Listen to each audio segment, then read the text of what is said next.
प्रधानमंत्री नरेंद्र मोदी ने रविवार को गुजरात के गिर सोमनाथ जिले में आयोजित सोमनाथ स्वाभिमान पर्व में देश को एक मजबूत संदेश देते हुए कहा कि आज भी कुछ शक्तियां भारत की एकता और सांस्कृतिक चेतना को कमजोर करने की कोशिशों में सक्रिय हैं। उन्होंने कहा कि स्वतंत्रता के बाद भी सोमनाथ मंदिर के पुनर्निर्माण का विरोध करने वाली मानसिकता पूरी तरह समाप्त नहीं हुई है। इसलिए भारत को जागरूक, संगठित और सशक्त बने रहना होगा। प्रधानमंत्री ने सोमनाथ मंदिर के लंबे इतिहास का उल्लेख करते हुए कहा कि ये तीर्थ स्थल विनाश की नहीं बल्कि पुनर्जागरण की गाथा है। उन्होंने कहा कि तलवार के बल पर किसी समाज का दिल नहीं जीता जा सकता। सोमनाथ का 1000 वर्षों का संघर्ष ये साबित करता है कि आस्था, साहस और संकल्प के सामने कोई भी अत्याचार टिक नहीं सकता। पीएम मोदी ने कहा कि सोमनाथ पर हुए आक्रमण नफरत और कट्टरता से प्रेरित थे, लेकिन लंबे समय तक उन्हें केवल लूटपाट की घटनाओं के रूप में प्रस्तुत किया गया। इतिहास की कुछ पुस्तकों में धार्मिक उद्देश्य को छुपाने का प्रयास हुआ।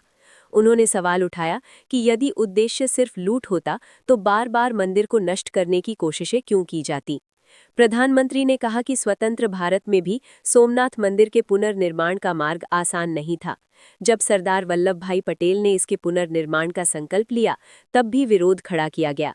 यहाँ तक कि 1951 में जब देश के पहले राष्ट्रपति डॉक्टर राजेंद्र प्रसाद मंदिर के उद्घाटन के लिए पहुंचे, तब भी आपत्तियां सामने आई। मोदी ने कहा कि आज भारत के खिलाफ तलवारों से नहीं बल्कि अन्य तरीकों से साजिशें रची जा रही हैं। जो लोग तुष्टीकरण की राजनीति करते हैं, वे धार्मिक कट्टरता के सामने झुक जाते हैं।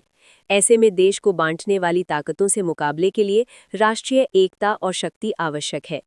प्रधानमंत्री ने याद दिलाया कि 1026 ईस्वी में महमूद गजनी के आक्रमण से लेकर मुगल शासक औरंगजेब के दौर तक सोमनाथ पर कई हमले हुए।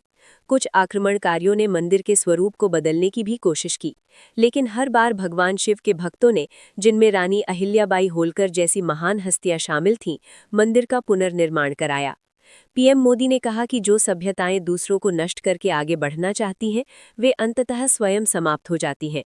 सोमनाथ हमें सिखाता है कि सृजन और पुनर्निर्माण का मार्ग कठिन जरूर है, लेकिन यही स्थायी और शाश्वत है। ये तीर्थ हमारे पूर्वजों के त्याग, बलिदान और अदम्य साहस का जीवंत प्रमाण है। प्रधानमंत्री ने कहा कि विदेशी आक्रमणकारियों ने सोचा कि मंदिर को नष्ट कर वे जीत गए, लेकिन 1000 साल बाद भी सोमनाथ का ध्वज गर्व से लहरा रहा है। उन्होंने इसे विश्व इतिहास का एक अनोखा उदाहरण बताया, जहां इतने लंबे समय तक संघर्ष और पुनर्निर्माण की परंपरा देखने को मिलती है। मोदी ने वीर हमीरजी गोहिल और वेगड़ाजी भील जैसे उन योद्धाओं का भी उल्लेख किया, जिन्होंने सोमनाथ की रक्षा में अपने प्राण न्यौछावर कर दिए। उन्होंने अफसोस जताया कि कई वीरों को इतिहास में उनका उचित सम्मान नहीं मिला और कुछ लोगों ने इन घटनाओं को छिपाने का भी प्रयास किया।